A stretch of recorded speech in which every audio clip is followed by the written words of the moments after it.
अभी जो Indian agriculture research institute जो पूसा के नाम से जाना जाता है, और कृषि उन्नति मेला का जो है उसका ऑर्गेनाइज करने जा रहा है। मार्च 15 से लेकर 17 मार्च तक उसका आयोजन किया जा रहा है IRI कैंपस पर। और इस मेले में हमने जो एक्सपेक्टेशन है कि पूरे देश भर से, क्योंकि ये को राष्ट्रीय स्तर का हमने इसको मेले को बनाया है और पूरे प्रांत से जितने भारत के हैं सभी भारी संख्या में फार्मर यहाँ आने की उम्मीद है। और काफ़ी लोगों का हमें पहले ही कंफर्मेशन आ चुका है और हम उम्मीद करते हैं कि इस बार भारी संख्या में किसान इस मेले में पहुँचेंगे। इस किसान मेले में जो किसान आते हैं उसके पीछे उनका उद्देश्य रहता है कि जो हमारी साइंस में, टेक्नोलॉजी में या क्या नया नया हमने अनुसंधान किया है, ताकि उसको वो जानकर अपने खेत पर टेक्नोलॉजी के रूप में लेके जाएं और उनके साथ 1-to-1 इंटरेक्शन हो। और जो हमारे एग्जीबिशन लगे हुए हैं उनको वो देखें कौन सी फसल कैसे होती है और क्या क्या नया मॉडल है, जिसमें इंटीग्रेटेड फार्मिंग मॉडल है,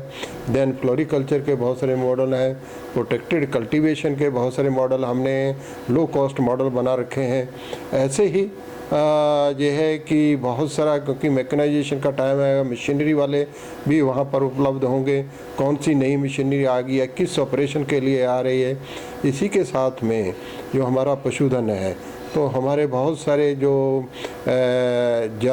अच्छी किस्म के हाई क्वालिटी के जो नस्ल के पशु हैं वो भी इस मेला में हम उनका प्रदर्शन करने जा रहे हैं। और उनके साथ भी आप, क्योंकि किसान को उनके साथ भी इंटरेक्शन करना बहुत ज़रूरी है। तो इस तरह, और इसके अलावा बहुत सारी जो कंपनीज़ हैं, प्राइवेट ऑर्गेनाइजेशन है, नए नए जो प्रोडक्ट बन रहे हैं उनका प्रदर्शन होगा, उनकी सेल होगी। और सीड जो नई नई किस्में हैं उनका सीड भी उपलब्ध कराया जाएगा, जो खरीफ के मौसम के दौरान इसका सोइंग होना है।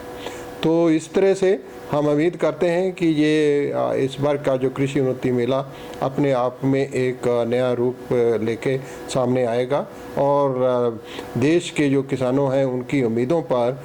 हमारे जो वैज्ञानिक हैं इंटरेक्शन के दौरान उनको सेटिस्फाई करा सकेंगे और उनकी जो समस्या है उसके हल करने के लिए जो नया हमारा रिसर्च का स्ट्रेटजी बनना चाहिए उसको बनाकर आगे काम शुरू करेंगे, ताकि से उनकी समस्याओं का हल का निदान हम कम से कम समय में करके उन तक दोबारा पहुंच सकें। ये सारा कुछ इस जो किसान मेला होने जा रहा है 15 से 17 मार्च को, और उसमें ये भारी संख्या में सारी किसान लोग पहुँचें तो हम उनका खुले हृदय से उनका अभिनंदन करेंगे और उनके सबके रहने का और खाने का ये सब उस पंडाल में हमारे जहाँ पर इंतज़ाम किया है। उसी के साथ में हम जो मिट्टी परख का जो भारत सरकार ने जो सॉइल हेल्थ का चलाया है वो भी कराएंगे, पानी का जो टेस्टिंग है वो भी हम कराएंगे। इस तरह से बहुत डाइवर्स एक्टिविटी जो है ये जो कृषि उन्नति मेला में किसानों को देखने को मिलेंगी।